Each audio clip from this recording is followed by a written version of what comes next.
Hey guys, and welcome back to the New Equipment Podcast. Kylie, we actually did that last time. Oh.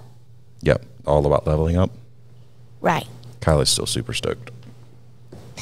Anyway. I think she just wants to push some buttons. I've offered, and she doesn't want to touch the soundboard yet. Still a little afraid? Not yet. Still a little afraid I might mess something up. Okay.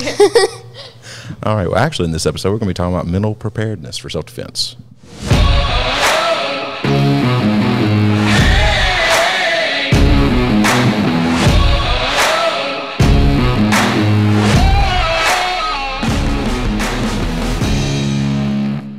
So mental preparedness. We've done podcasts about this topic before. Kind of, but not exactly the same. But, you know, it's not like we can sit here and never touch another podcast that we've ever done before. Exactly. Yeah. And it's important. And there's always deeper levels to things and different ways of looking at it and different angles. It's like, you know, I've taught for, I've taught martial arts for years and done not like a perfect job at it, but done a good job at never teaching the same class twice, because even when I'm talking about the same things, we're trying to look at it from a different angle and trying to do it a little bit differently. Probably one of the best compliments I ever gotten was from one of my black belts, who has been a black belt for several years at this point in time. He goes, you know, he said, I have sit in here and worked with you for, I think he said 7 or 8 years at this point in time. And he says, I can't believe how you keep coming up with things in ways that is always different and always challenging, even for somebody who's been doing this with you for 8 years. And so, yeah, we try to approach the podcast the same way. We may cover the same subject, but we're going to kind of cover it from a little different angle. Yeah. You know?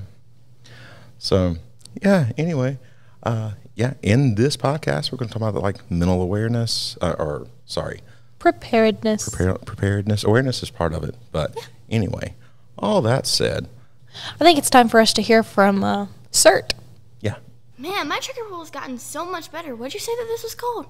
CERT pistol, S-I-R-T, CERT. It's a laser pistol that allows you to work on the fundamentals of shooting without using tons of expensive ammo. That's crazy. It felt almost exactly like a real gun, but without the recoil. That's because CERT models its pistols after real guns. They have multiple models from real companies that have realistic trigger pull, and most of them have removable magazines, so you can even work on reloading. Wow, no wonder it helps so much. Yeah, and the best part is that if you go to certpistol.com, you can get 10% off with the coupon code IMPACTDEFENSE. Awesome. How do you spell that again? S-I-R-T, CERT. Cool. Okay. So, yeah, I guess it's time for the news story of the day, isn't it? Mm-hmm. And I'm jumping all over the place. I'm still trying to figure out how to run a board and talk and everything else all at once. All right, so here we go.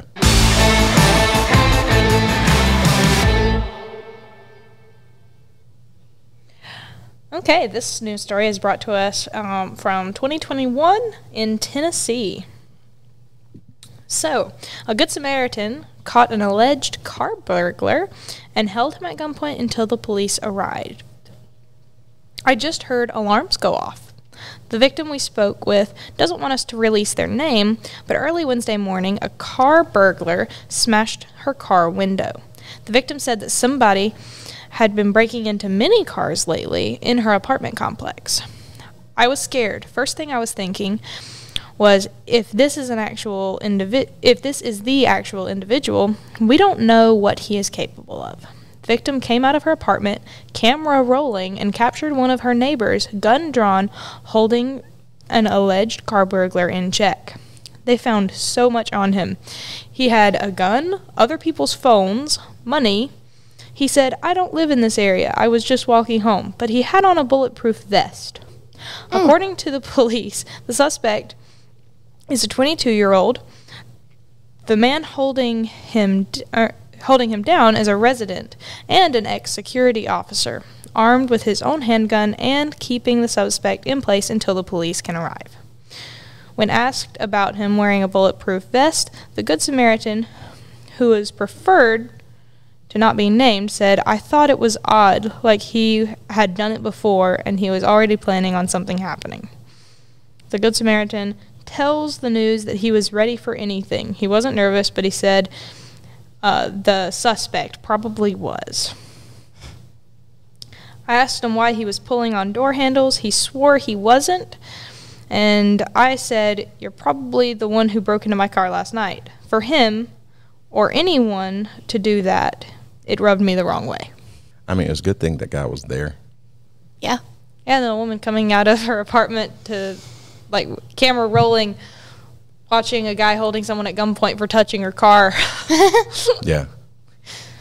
I mean, if they found all that He was stuff wearing on, a and he's bulletproof yeah. vest.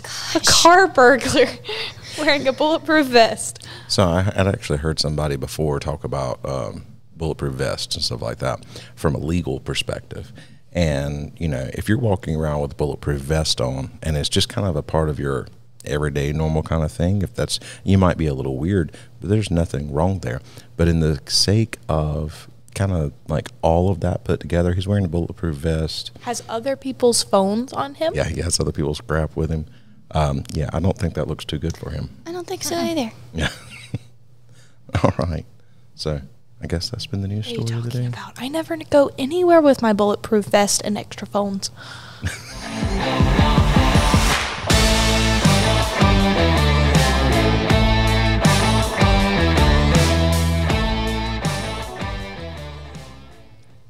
So you always have your extra phones on you? I mean, I do have 2 phones with me most of the times. Oh, me too, but that's because I still have not managed to make myself switch over, just because phone plans are expensive, and I'm indecisive. Yeah, I get And I'm it. trying to decide what the best option is there. Mine isn't too expensive. And every time I think, I'll sign up for this one, the gas prices increase. And I'm like, maybe not. Yeah. So we're going to be talking about the levels of awareness right now. Yeah, I think that's what we're going to start with. Specifically in regards to Cooper's color code. Yeah, I think Cooper's Color Code is a great way of explaining the levels of awareness.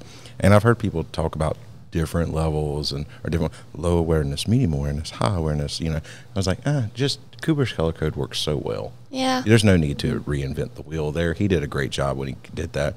I think by adding on to what he did in that black, which we'll get to, I do think that was a good thing. But outside of that, you know, just work with what's there, because it's great. You don't need to make it your own. Yep. Do you want me to give a quick rundown of Cooper's color code? Yeah, that would be wonderful. Okay, so Cooper's color code consists of 5 colors with the additional black. Well, including the additional black. Right. It starts with white. Level white is just a state of la la land. You're not really paying attention to anything going on around you. You're just not aware. That is condition white. Condition yellow is the step after that, where you are, in general, paying attention to your surroundings, and you can kind of tell when something's off because you're paying attention.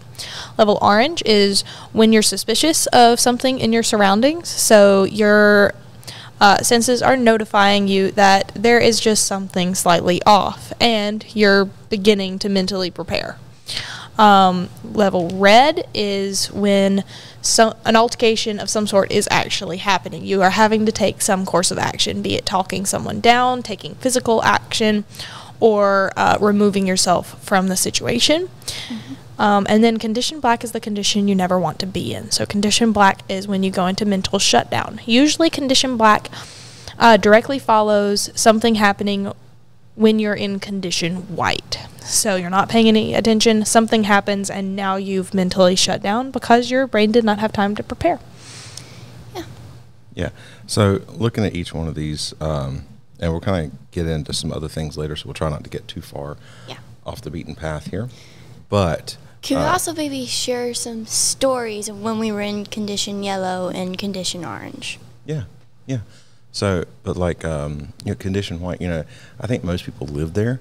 You're walking around Walmart. We do, one of our classes that we do. It is so much fun.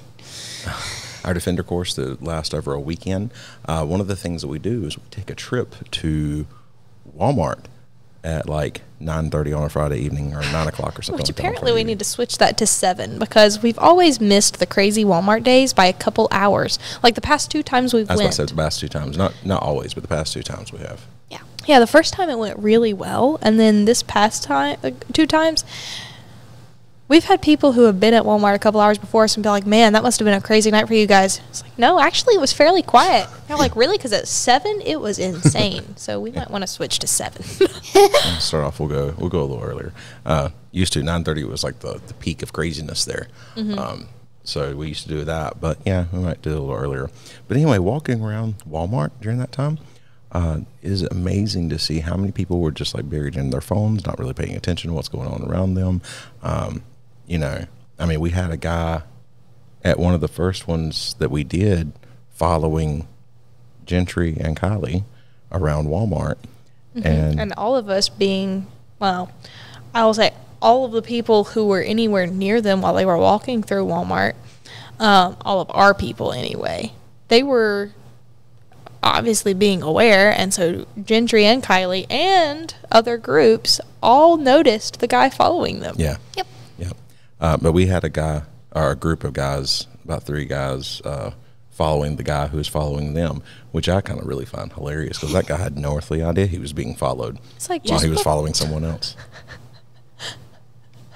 It's funny how the wolf doesn't think he doesn't have to, I know, doesn't think he has to look out for sheepdogs.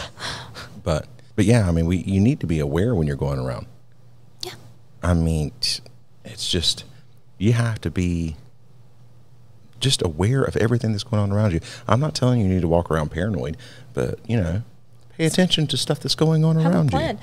Like, I mean, I was just sitting, so Memorial Weekend was not that far away. So it was pretty recently. And like that past week, we had another mass shooting in a school and everything. And I was actually in a new church building. So like I was just visiting a friend at their church because they asked me to. And I heard a noise during the middle of the service. I was paying attention to the service. I hadn't really thought to be paying too much attention. I was almost in condition white, and then all of a sudden I hear a noise that I'm assuming probably just came from someone in the back's phone at this point, but it was the sound of a scream, but it was muffled, and I all of a sudden was just like, everything flashed in my head of the shooting that had happened the past week. Yeah. And realizing that I had not actually mapped out anything. Like, I hadn't played my what if games, which we'll get into later. Yeah. And I just had this sudden realization of I had just been sitting there completely focused on what was being said by the pastor and not really thinking about anything else going on. And you know, if you're going to be sitting in church, you should. You should focus pay on attention to the Yeah. pastor. I realized that I wasn't paying attention to anything else too. Yeah. But at that moment, I just had that realization, and it flashed into my head that it was, you know, Memorial Day weekend, and anytime it's a holiday weekend, let's be real, more stuff happens around holidays. That's true. Yeah. So I am now sitting straight up and paying really close attention. I am fighting the urge to make an excuse to stand up and step out into the hallway just to kind of walk around, because I don't think that church actually had a real security team. Yeah. And I definitely didn't notice one. So if they have one, I don't think it's very organized. Gotcha. But I was fighting the urge to stand up and kind of like walk the area and see if I can find where that sound came from. But I decided that I was actually in a fairly good position, that if I needed to duck under the line of chairs and make my way around, I probably could. But it was just kind of that moment where I teach mental preparedness and awareness, and I was not there until I heard something, you know? Yeah, sometimes. I mean, everybody can fall at some point in time. But here I or was there the to- only one who snapped to attention because of it. No one else seemed bothered by anything. Yeah. Well, so many people go like, oh, well, ain't nothing like that's going to happen here, until it does. And at that point in time, that's when people tend to, they get shocked Yeah. because like, oh, it's not going to happen here. And then all of a sudden it does, Yeah. you know? And then you have the knowledge that you are most like, if you do as much training as we do and as much teaching as we do, you have that knowledge in your head of you're probably the most trained person to deal with a situation like that. Yeah. And so you're sitting there going, oh, it would probably be up to me. Yeah. Yeah. If there's no security team or anything along those lines, it's like, and you have to have a plan, you know, and it's different when you just take the classes or anything, but everyday people, they don't realize that they need to know how to do something and need to be ready to do something. Yeah.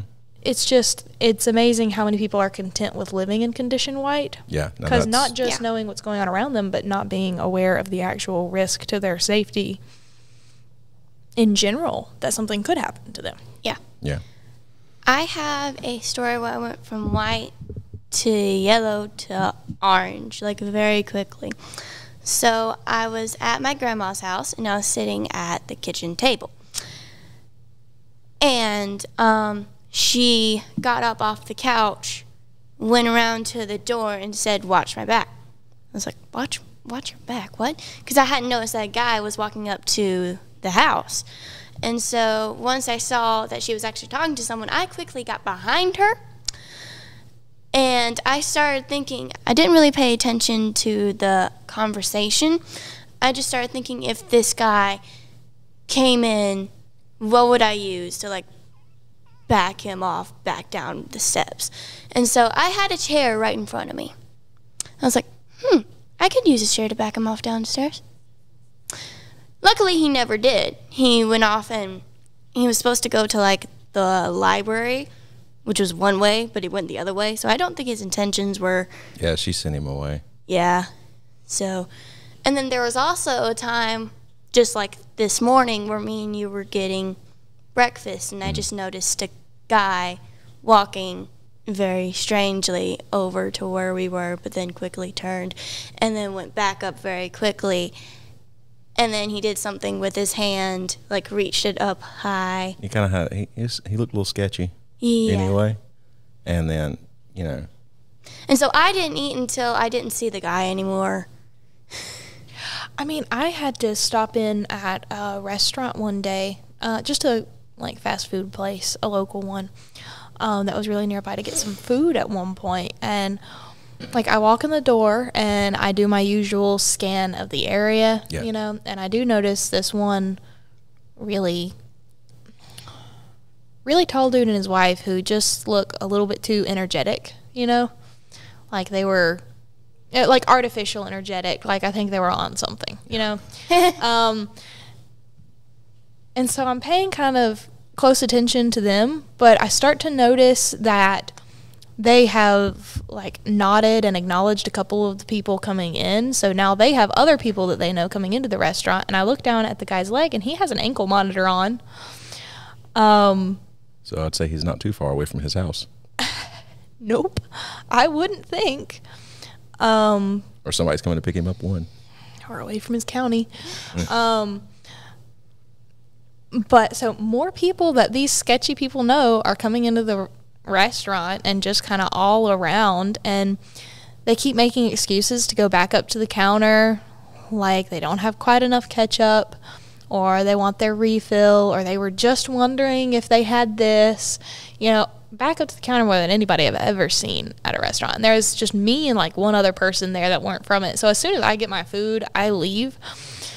But I was sitting there going... Did you take the one other person with you? Or was it somebody you were with? It was not somebody I was with. Oh, okay, I got you. No. I thought, man, you just kind of like, that's cold. You just leave somebody, your friend, you just leave them in the restaurants on your own. Nope, I didn't know the person who was there. They were the only person in the restaurant not like acting like they knew those people. Gotcha. But yeah, I was just sitting there going, what? I wouldn't be surprised if I hear that something went down after everybody left, because they were just making excuses to stay longer and longer, you know? Mm-hmm. I never heard of anything coming from it, but it was just sitting, I was just, it's something that you don't notice unless you're actually paying attention. Yeah. So You know? basically you have that level white, you're not really paying attention, but you know, you're out in public, you're already in yellow. You know, you see this thing go on and you say, okay, that's kind of sketchy, so it throws you right into orange, and you have a plan, and your plan is at that point in time, maybe I should just leave in a void, and that's great, because if you can leave in a void and never have to go into red, that's so much better. Yeah. Even if it's just the possibility. And we're not promoting paranoia. And that's what I think every time That's we what a post lot something of people are afraid of. Of us promoting paranoia. Yeah. Yeah, they're afraid Well, I of. don't want to be paranoid about things going around. Or It's not Yeah. being paranoid, it's being smart. Yeah, I mean, it's not asking you to. We're not saying, "Oh, don't leave your house, don't do this, don't do that." You know, it's not that. It's just if you see something kind of sketchy, remove don't yourself. ignore it. Yeah, Yeah, don't don't ignore ignore it and say, "Oh, it'll probably be all right." I It have probably will be, but it may not. And if it's not going to hurt you or someone else to just leave. You know. I have a question for you. What was going through your head when you saw that guy? Oh, I was just kind of keeping an eye on him. I noticed that. I noticed that you just almost was like ready to stare him down. You never looked into the vehicle, which I was glad because we were just eating, sitting in the parking lot this morning. I still didn't eat until I know that he was gone. Yeah, she was. I mean, his back was to us. He was 100 yards away. She still wasn't eating yet until he was out of sight. I was like, yeah, you can calm down a little bit. It's all right. But anyway, you know, you have that level orange, and you're starting to like really, really, you know, make a plan and maybe carry out that plan if that plan is avoidance. And then that level red is when that action is taking place, and it could be verbal, it could be physical. You have no idea. The thing that you were talking about, freeze, and we actually talked about this 2 podcasts ago when we had that Joshua Sullivan on. Mm-hmm. We're still going to do.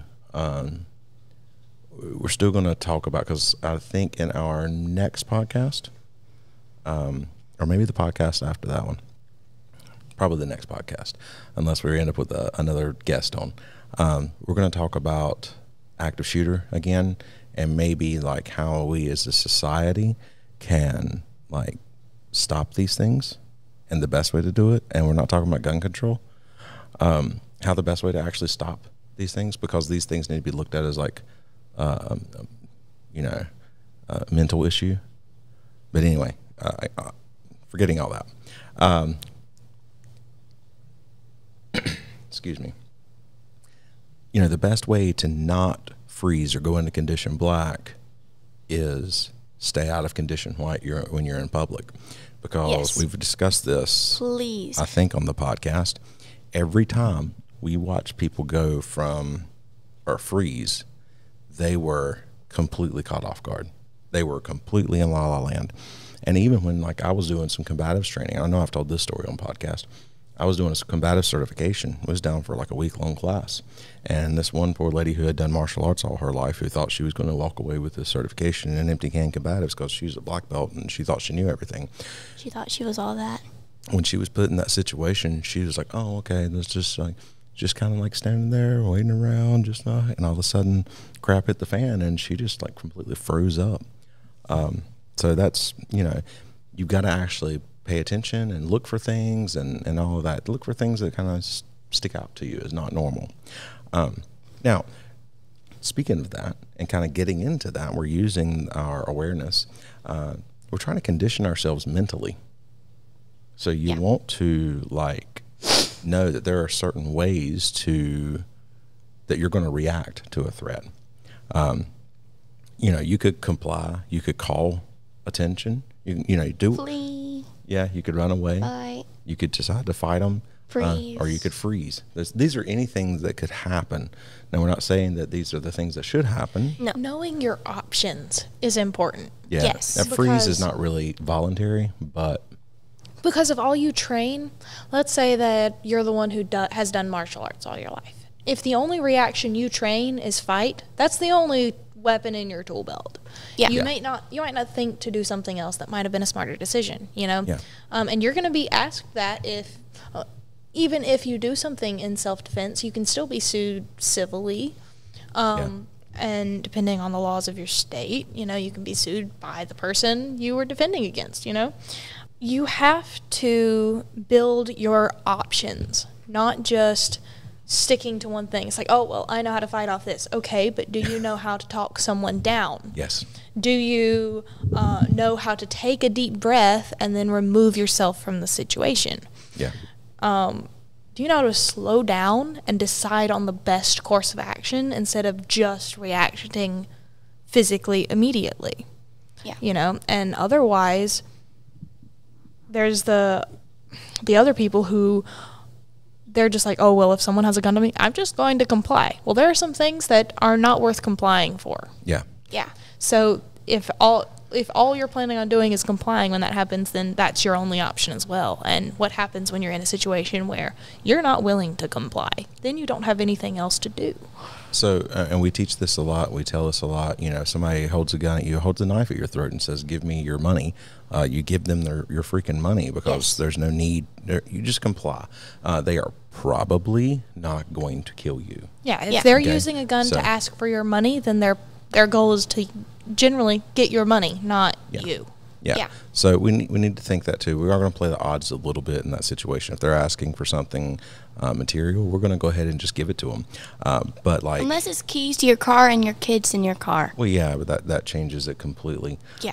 But I'm going to comply. not But I'm going to like comply and then be ready, because there was a situation in the UK where these two criminals, they caught this guy, and they said, "Give me your wallet and your watch and all your stuff," and he gave them everything, and then they killed him.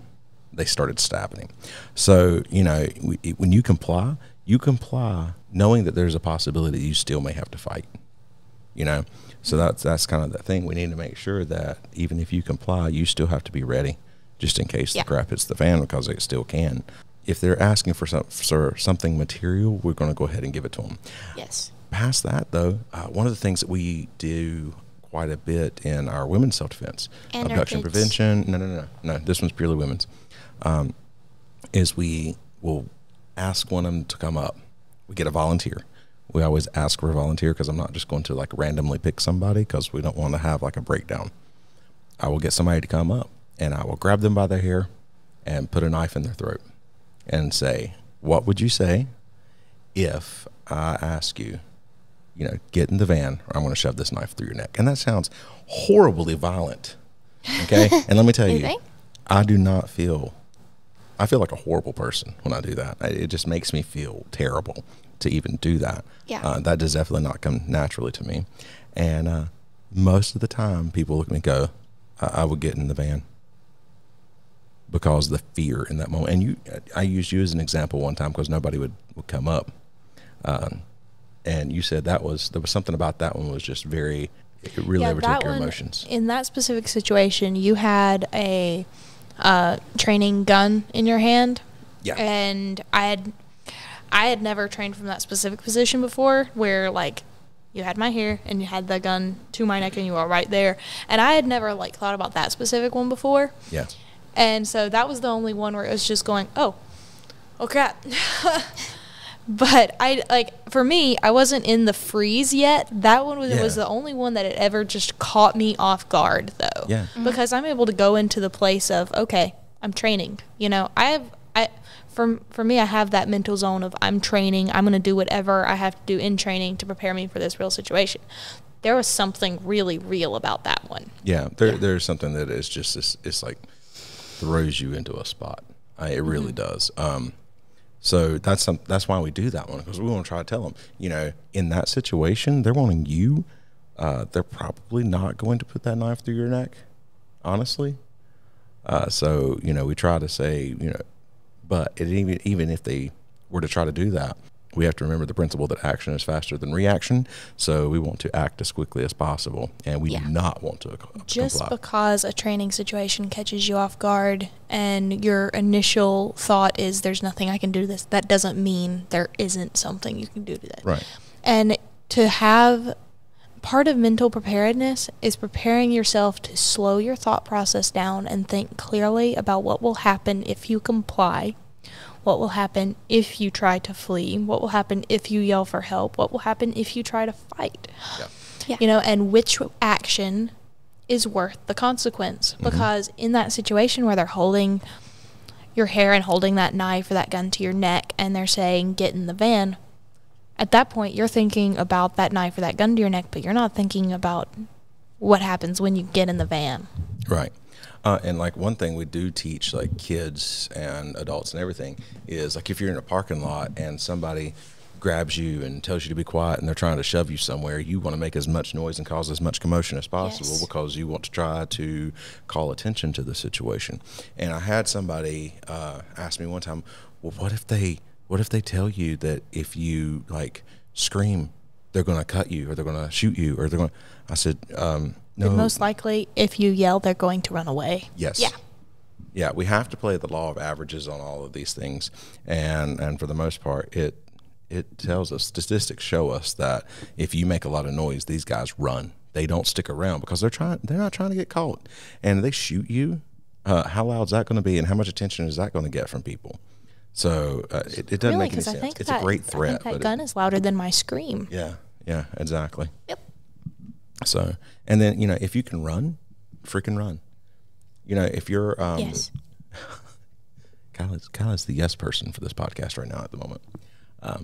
But like if you're in a parking lot and somebody pulls a gun on you and they're like a car length away from you, freaking run. I think we've talked about it many times. Most of the time, most people really suck at shooting, especially handguns. So if you run, they're probably not going to actually try to shoot you. But even if they do, your chances are that they are not going to hit you, And I think you said it before, you can get shot in a lot more places and live than you can places and die. Mm-hmm. Yeah. Your body has a lot more non-lethal areas than it does lethal areas. Exactly. So take comfort in that. Yep. So, and then the other thing we were talking about. Terrible. I know, but it's true. It really is true. So another thing with all of that is think about the what if games. And at some point in time, we've talked about we want to do an entire podcast on this, and we probably will come back around and do an entire podcast on the what if games. Yeah. But just to kind of give you sorry, Kylie said yes. Yep. I'm sorry. I'm trying to find Yep. points to speak. Sorry. I know. I'm just kidding. So the what if games would be like if you sit down at a restaurant and you go, that thought that goes on the back of your head, what if when I'm sitting here, somebody comes through the door and starts shooting up the place? And most people in society will tell you, no, put that out of your head. Don't think like that. Don't think like that. And the fact of the matter is, if you do think like that, then if something was to actually happen, chances are you would have a much higher chance of survival. So maybe you should think like that. Okay? What if that noise wasn't just a noise? What if it meant more? And what options do you have, and which one of those options plays out the best? Let them play through in your head, but don't let them make you afraid. Let them make you prepared. Right. And I always tell everybody, every time we start talking about what if games in classes, I said, if it's anything you think that John Wick would do in the movies, then go ahead and get that out of your head, because that's probably not going to happen. You are not John Wick, and Keanu Reeves isn't. Keanu Reeves. Keanu Reeves is not either. That's a movie. It's an awesome set of movies, but it's still movies. So we just need to remember that that's actually not going to happen in real life. So just as you go day to day and you find yourself in a situation, you can go, allow your brain to go, what if something horrible happened in this situation? How would I react? Okay. Now, I don't want you, again, we go back to being paranoid. The goal is not paranoia. The goal is not for you to walk around going like, well, what if this would happen? What if this would happen? What if this would happen? I'm just going to die. That's not the goal. The goal is to go, what if this happens, and how can I stop it? Training yourself to be calm. Like, not just how would I react if, because that could make you jumpy, but in your what if games, go ahead and start planning your moment to assess. Yeah. Start planning your moment to go. And if you run up against a what if where you have no earthly idea what you would actually do in that situation, find what to do. Yes. Don't sit there in ignorance and fear. Look up Impact Defense and see if they have any videos on it. Oh yeah, I've heard about those guys. They're pretty good. Yeah. I hear they have this podcast. Yeah, and they got some new equipment. Yeah, they have their podcast. They have their an Instagram, online training and courses, Facebook, and YouTube, and online training courses. And they're coming out with new online training courses, and yeah, and shirts so you can look cool while you're executing your plan. Yeah. All right. So anyway, idea of what if games is to kind of get your brain doesn't know the difference between reality and just what happens inside your head. Mm-hmm. It doesn't. So if you go through it in your head, you have essentially gone through it as far as your brain is considered it's happened. So anyway, we're going to do an entire podcast on that. Now, understand that whatever happens and whatever you do, that your actions have ethical, legal, moral, and physical consequences. Yeah, whatever that is. And that means that you may defend yourself in such a way that you end up getting sued or scrutinized by the police or whatever. You need to make sure that whatever you do is within the laws, if at all possible. There's that whole the whole saying that I would rather be judged by 12 than carried by 6, and I get that. But that is not a license to go over and beyond every single time. You know, it would be nice to be able to defend yourself and still be at home with your family. Yes. Right. And not be, sued for every penny that you have and or may earn for the rest of your life, because that happens too. All right, guys. So as we are about to wrap up, we're going to hear an ad from our most awesome sponsor.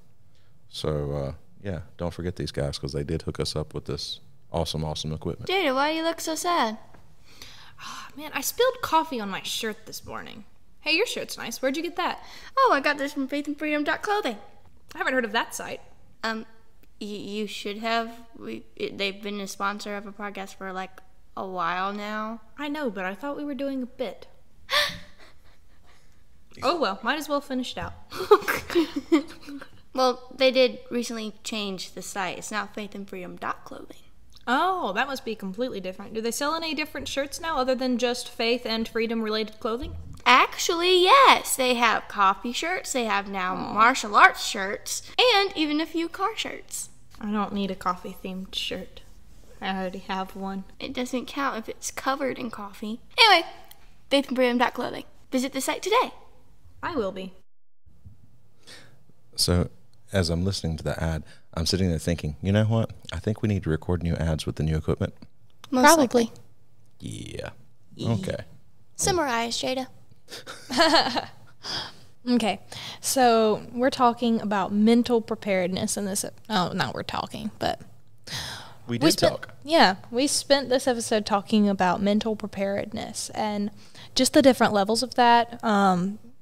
Whereas we're adding in awareness and different reactions that you need to prepare yourself to have, conditioning yourself to go for those options, and then playing what-if games to decide on the proper course of action so that you can live with the ethical, legal, moral, and physical consequences of your actions.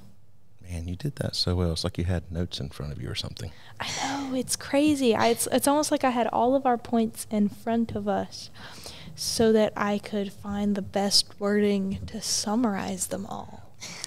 We're trying this new thing called organization Planning stuff out. and planning. I know, it's amazing. Yeah, I think we need a cheering sound effect. Oh, wait, that's right. We've got it. Wait. We got and responsible. Yay! We know. We're impressed too. Okay, yeah, we almost forgot about all of the other sound effects on the board this episode. Yeah, well, I mean, you use them too much and they become cheesy. That's true. I don't want to do that. If you guys are enjoying this podcast, go ahead and go over to Apple Podcasts, rate us, and please write us a review. That way we can start reading your reviews on the podcast. We talked about that review last podcast that we said that you had told me that right before the last podcast. And you know what we didn't do? What? You still don't have your phone with you. Hang on. I have it on here. She's going to use magic to summon her phone out of her iPad. It's amazing how that works. I'm tired. Oh, look. I got a note on my thing that says Kylie left. Bye. Okay. This podcast is great. I never miss an episode. Thank you, Ryan343.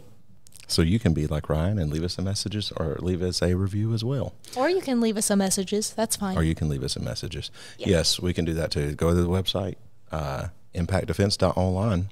And once you're at the website, you can contact us through there. And if you have any questions or thoughts or anything else, you can go ahead and ask us. And we can address that on the podcast as well. Yep. So thank you guys so very much for listening. And we will see you in the next one. Bye. Goodbye.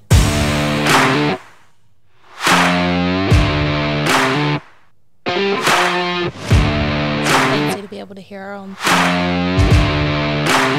Let us know how you feel about this music.